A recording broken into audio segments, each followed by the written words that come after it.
नमस्कार दोस्तों, स्वागत है आपका अपने YouTube चैनल पर। तो चलिए शुरू करते हैं। अध्ययन और क्षेत्र मिति भूमिका। हम अध्ययन कर चुके हैं किसी बंद समतल आकृति की सीमा के चारों ओर दूसरी उसका परिणाम कहलाता है और उस आकृति द्वारा घेरे हुए क्षेत्र उसका क्षेत्रफल कहते हैं। हम त्रिभुज, आयत, वृत्त इत्यादि विभिन्न सरल आकृतियों का परिमाप और क्षेत्रफल ज्ञात करना सीख चुके हैं। आयत आकार के किनारे अथवा पगडंडियों का क्षेत्रफल भी सीख चुके हैं। इस अध्याय में हम चतुर्भुज और दूसरी बंद आकृतियों के क्षेत्रफल एवं परिणाम से संबंधित समस्याएं हल करने का प्रयास करेंगे। हम घन, घनाभ और बेलन जैसे ठोस की पृष्ठीय क्षेत्रफल एवं आयतन का भी अध्ययन करेंगे। बहुभुज का क्षेत्रफल। हम एक चतुर्भुज को त्रिभुजों के खंडित करते हैं और इसका क्षेत्रफल ज्ञात करते हैं। इसी प्रकार विधि से बहुभुज का क्षेत्रफल ज्ञात करने के लिए उपयोग की जा सकती है। एक पंचभुज के लिए निम्नलिखित विचार कीजिए।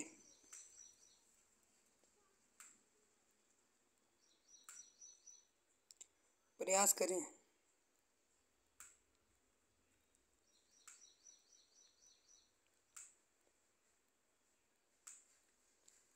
9.1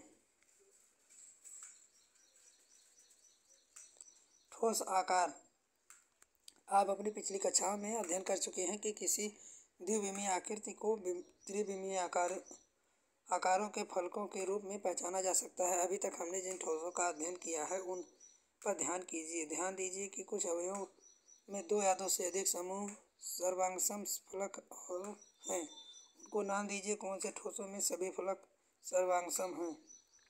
घनाभ, शीर्ष फलक, किनारा, बेलन, शंकु, घन, पिरामिड।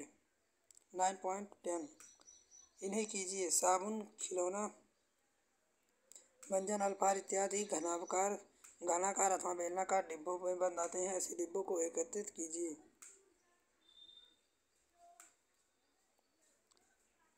घनाभ डिब्बा, घनाकार डिब्बा, बेलनाकार डिब्बा। सोचिए, चर्चा करें और लिखें। घन, घनाभ और बेलन का पृष्ठीय क्षेत्रफल। इमरान, मेनका और जसपाल क्रमशः समान ऊंचाई वाले घनाकार और बेलनाकार डिब्बों को पेंट कर रहे थे।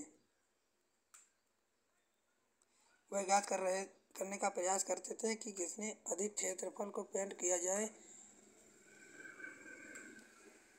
किसने अधिक क्षेत्रफल को पेंट किया। हरी उसे सुझाव देता है कि प्रत्येक डिब्बे का पृष्ठीय क्षेत्रफल ज्ञात करना उसकी मदद करेगा।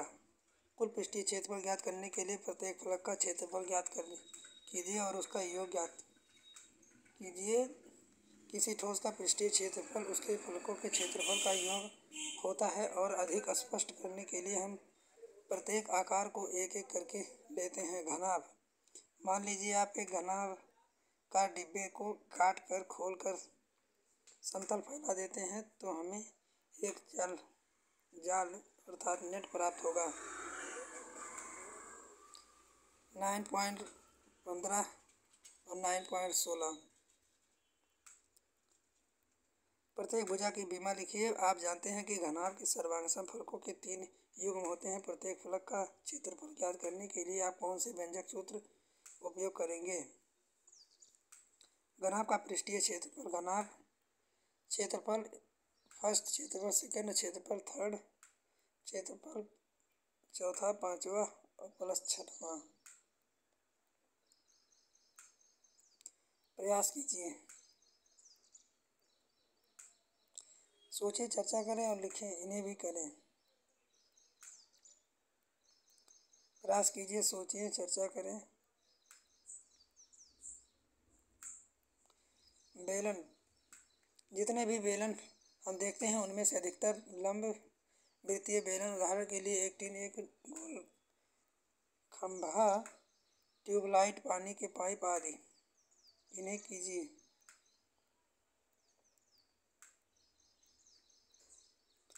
प्रयास कीजिए, सोचिए, चर्चा करें और लिखें।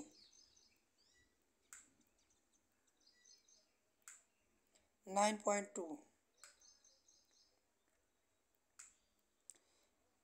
घन, घनाभ और बेलन का आयतन। एक त्रिविमीय द्वारा वस्तु द्वारा घिरी हुई जगह जहाँ आयतन कहलाता है। अपने आसपास के वस्तुओं के आयतन की तुलना करने का प्रयास कीजिए। उदाहरण के लिए किसी कमरे के अंदर रखी हुई अलमारी की तुलना में कमरे का आयतन अधिक है। इसी प्रकार प्रत्येक पेंसिल बॉक्स का आयतन इसके अंदर रखे पेन और मिटाने वाले रबड़ के आयतन से अधिक है।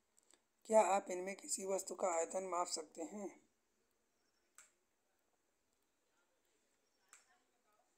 घनाभ समान आकार वाले 36 घन लीजिए। एक घनाभ बनाने के लिए उन्हें व्यवस्थित कीजिए। आप इनके अनेक रूपों में व्यवस्थित कर सकते हैं। निम्न सारणी पर विचार कीजिए और रिक्त स्थानों की पूर्ति करें। इन्हें कीजिए, प्रयास करें, सोचिए, चर्चा करें और लिखें। बेलन। हम जानते हैं कि घनाभ का आयतन उसके आधार के क्षेत्रफल और ऊंचाई गुणनफल ज्ञात किया जा सकता है। क्या इसी प्रकार बेलन का आयतन ज्ञात कर सकते हैं? घनाभ की तरह बेलन में भी एक आधार और शीर्ष होता है जो दूसरे के सर्वांगसम और समांतर होते हैं। घनाभ की तरह इसका पृष्ठीय आधार लंबा होता है। घनाभ का आयतन आधार का क्षेत्रफल इंटू ऊंचाई। आयतन और धारिता दो शब्दों में अधिक अंतर नहीं है। किसी वस्तु द्वारा घिरी हुई जगह की मात्रा उसका आयतन कहलाती है। किसी बर्तन में भरी गई वस्तु की मात्रा उसकी धारिता कहलाती है।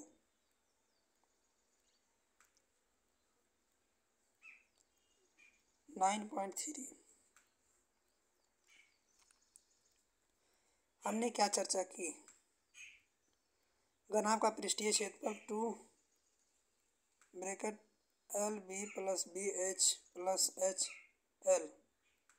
घनाभ का पृष्ठीय क्षेत्रफल 6l²। बेलन का पृष्ठीय क्षेत्रफल 2πr × r+h।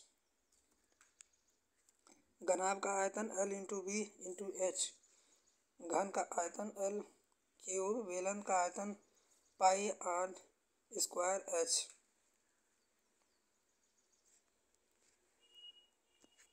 चैनल को सब्सक्राइब कर बेल आइकन दबाएं। मिलते हैं नेक्स्ट वीडियो में। तब तक के लिए जय हिंद, जय भारत।